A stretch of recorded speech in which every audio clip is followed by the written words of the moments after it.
Hello friends, welcome to the GS like study channel. आज हम जैन धर्म का अध्ययन करेंगे और ये बहुत ही महत्वपूर्ण टॉपिक है प्राचीन भारत के इतिहास का। ये चैप्टर हमारा छठा है और इस अध्याय का हम 2 पार्ट में अध्ययन करेंगे। और जैन धर्म का उदय जो हुआ था वो 600 ईसा पूर्व के लगभग आया था। तो स्टार्ट करते हैं। अब हम ये जानेंगे कि जैन धर्म का उद्भव क्यों हुआ, कैसे हुआ, इनके बारे में हम सबसे पहले जानेंगे। तो जो 6ठी शताब्दी ईसा पूर्व राजनीतिक विस्तार का अध्ययन हमने पिछले अध्याय में किया है, जो महाजनपद काल था, और इसी काल में जैन धर्म का भी उदय होता है। आगे चल के बौद्ध धर्म का भी उदय होता है। जो ये 6ठी शताब्दी है, इसी समय में मध्य गंगा के मैदान में, यानी जो मध्य गंगा का मैदान है, वहाँ पर कई धार्मिक जो धर्म थे उनका उदय होता है। धार्मिक संप्रदाय अस्तित्व में आते हैं, जैसे कि जैन धर्म अस्तित्व में आता है, बौद्ध धर्म आता है, आते हैं। और इसी समय में कई अन्य धर्म भी अस्तित्व में आए थे, हमारे देश के अलावा अन्य जगहों पर भी। पर इनका एक दूसरे से संपर्क था या नहीं, इसका कोई भी साक्ष्य नहीं मिलता है। अब जैन धर्म की उत्पत्ति के क्या कारण थे, ये जान लेते हैं। तो जैसा कि आपको मैंने पिछले अध्याय में 6ठी शताब्दी ईसा पूर्व का अध्ययन कराया है और आपको बताया था कि उस समय जो वर्ण व्यवस्था थी बहुत ही कठोर रूप में हो गई थी।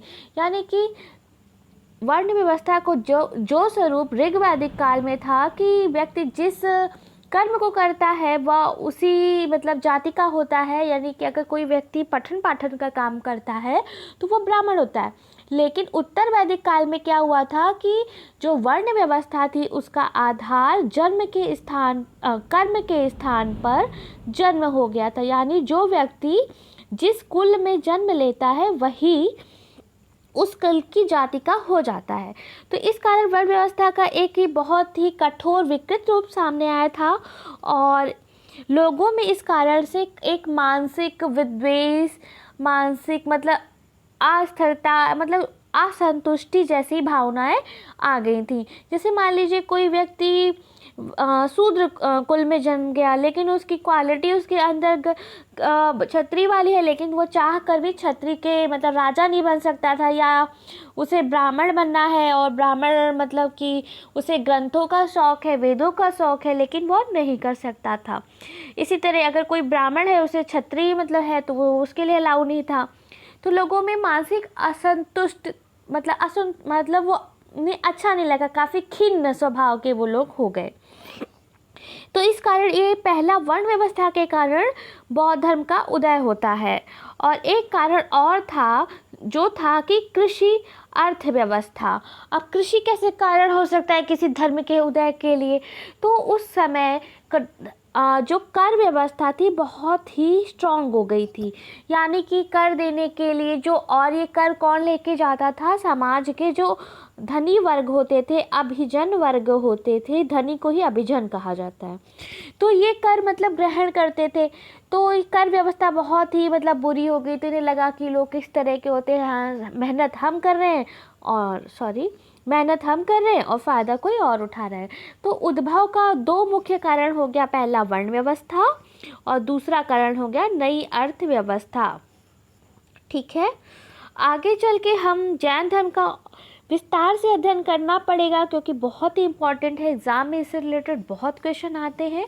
जिन्होंने मेरा चैनल सब्सक्राइब नहीं किया हो तो प्लीज़ सब्सक्राइब कर दीजिए, जिससे आपको मेरे वीडियो टाइम टू टाइम मिले।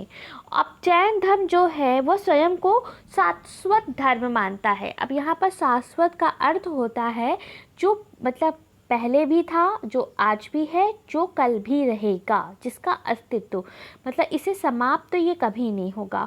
और ये सृष्टि को भी शाश्वत मानता है। यानी कि जो ये सृष्टि जगत है ये पहले भी थी, आज भी है और यह कल भी रहेगी।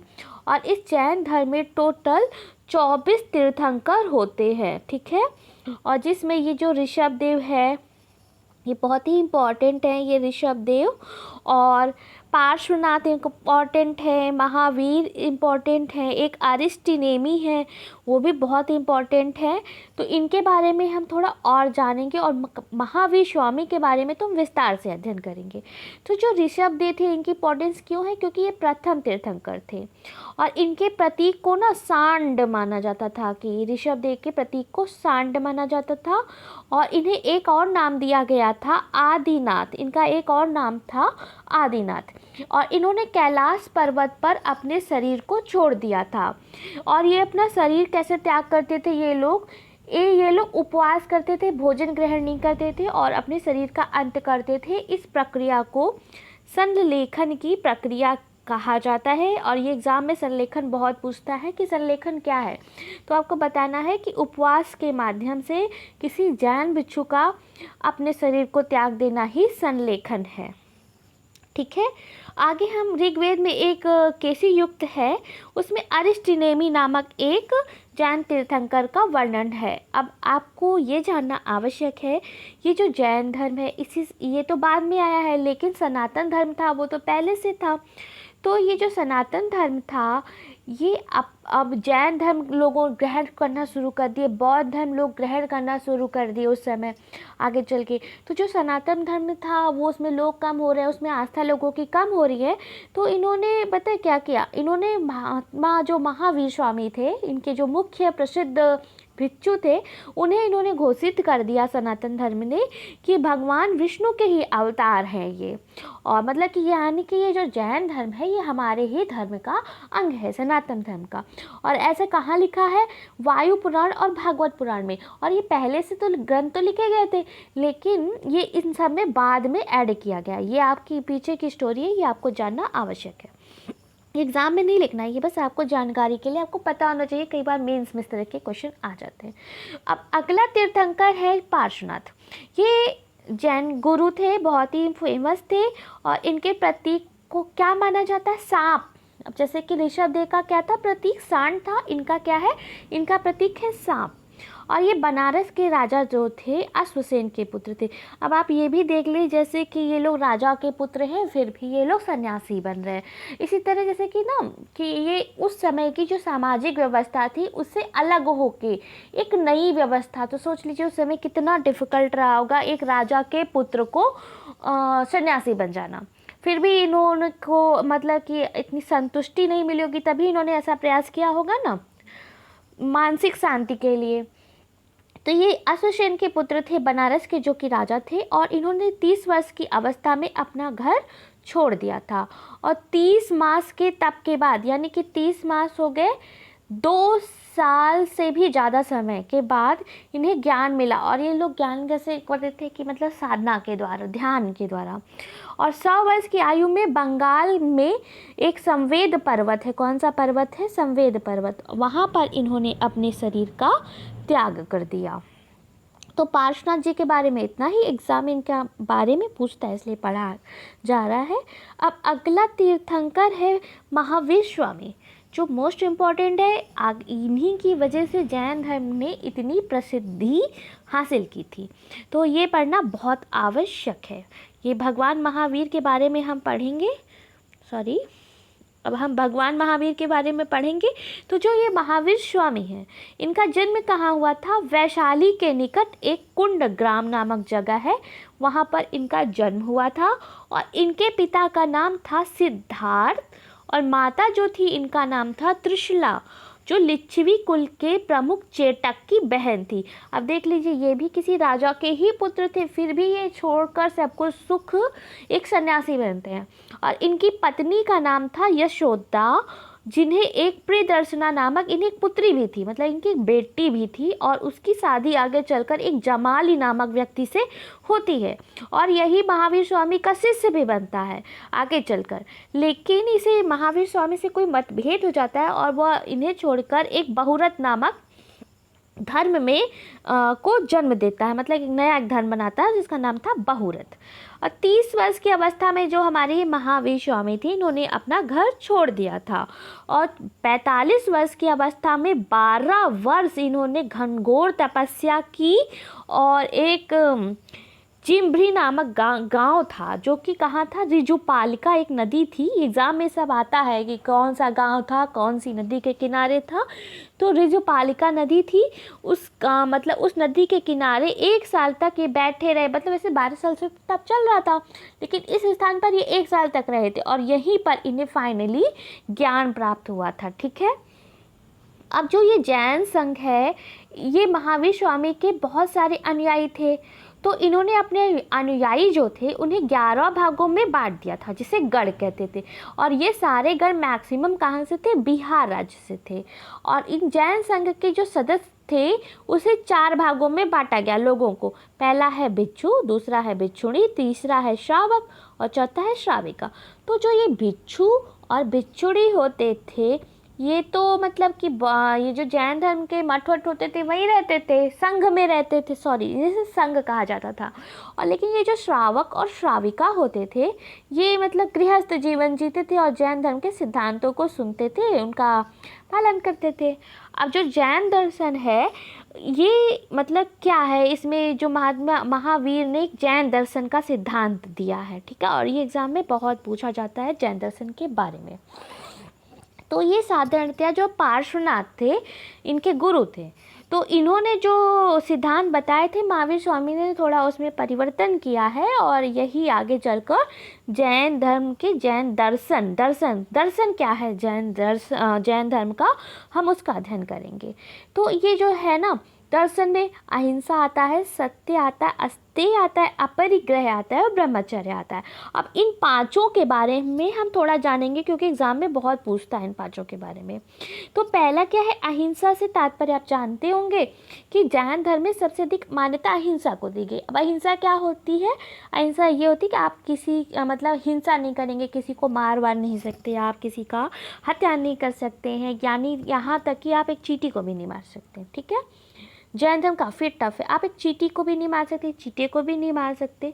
इसी तरह एक दूसरा है सत्य दर्शन, यानी कि आपको सत्य का पालन करना है, आपको हमेशा सच बोलना है जैन दर्शन के अनुसार। और क्रोध अगर आपको आ रहा है तो आपको चुप हो जाना है, आप क्रोध में इंसान कुछ भी बोल देता है। और अगर आपको किसी चीज़ का लालच आ गया तो लालच के वश में आके व्यक्ति झूठ बोल देता है कि ये चीज़ मेरी है, कहीं गिरी बिरी है। तो आपको झूठ बोलना है तो आपको मौन रहना है, यानी कि आपको सत्य का पालन करना है। आप किसी भी तरह से आप झूठ नहीं बोलना है।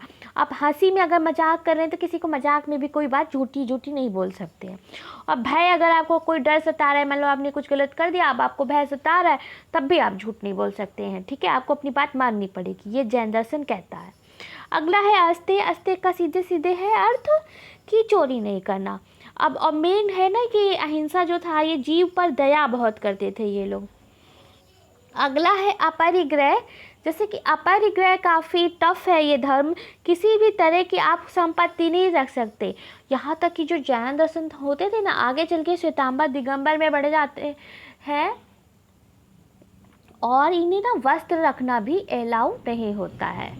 ठीक है। जैन धर्म आगे चल के 2 भागों में विभक्त होता है, आगे अभी पढ़ेंगे इसके बारे में। और ये जो ब्रह्मचर्य है, अगला लास्ट ये दर्शन है, ये सारे ना पांचों जो दर्शन मैंने आपको बताया, सत्य, हिंसा, अस्तेय, परिग्रह, ब्रह्मचर्य, एग्जाम में आते हैं। आपको अच्छे से ध्यान से इन्हें पढ़ना है। ब्रह्मचर्य किसी भी तरह की स्त्री से किसी भी तरह का आप संपर्क नहीं रख सकते, यानी आपको विवाह भी नहीं करना है और ऐसे भी आप किसी स्त्री से कोई भी संपर्क नहीं रख सकते। तो जो भी जैन संघ में प्रवेश करेगा उसे इन नियमों का पालन करना होगा, इन दर्शनों का। ठीक है।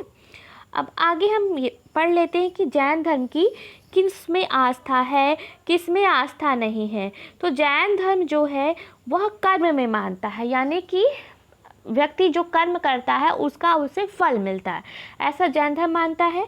और जो धर्म कर्म में मानेगा वो पुनर्जन्म में मानेगा। क्यों मानेगा? अब कर्म किया है आपने, तो जो कर्म का फल है भोगने के लिए या तो आप इस जन्म में भोगेंगे, और अगर मान लीजिए आपने ज़्यादा कर्म कर दिए हैं तो उसको भोगने के लिए आपको अगला जन्म लेना पड़ेगा। इसी तरह यह आत्मा में भी मानता है, यानी कि जो आत्मा होती है किसी व्यक्ति के शरीर में वह जन्म लेती है। इसी तरह वो सृष्टि को क्या मानता है? शाश्वत मानता है। कोई सृष्टि शाश्वत, मैंने भी आपको बताया, शाश्वत का मतलब है कि कोई भी चीज़ आज है, कल है और परसों भी रहेगी, यानी कि जो कल थी आज है, आज और आगे रहेगी, वो मतलब अंत उसका नहीं होगा। इसी तरह समस्त जो भौतिक पदार्थ है वह अणुओं के सहयोग से बनते हैं, यानी कि संसार में जितनी भी चीज़ें हैं वह किसके सहयोग से बनती हैं, अणुओं के सहयोग से। जैसे जो स्पर्श है इन अणुओं में क्या, स्पर्श मीन्स हो गया त्वचा, स्पर्श मीन्स हो गया त्वचा, और रस मीन्स हो गया स्वाद, ठीक है। गंध मीन्स हो गया सुगंध, गंध मीन्स हो गया सुगंध श्वास, और वर्ण मीन्स हो गया रंग, ठीक। किस कलर की, इन मतलब चीज़ों से ही संसार की समस्त वस्तुएं बनी हैं। और आत्मा केवल मनुष्य में नहीं बल्कि प्राकृतिक वस्तुओं में होती है, यानी कि ये ना प्राकृतिक वस्तुओं में ये पेड़ पहाड़ नदी को भी शामिल करते हैं, ठीक है। अब आत्मा में हम देख लेते हैं क्या है। जब आत्मा कर्मों में घुल जाती है तो ये आत्मा को मानते हैं ना कर्म में, तो वो मतलब खराब हो जाती है।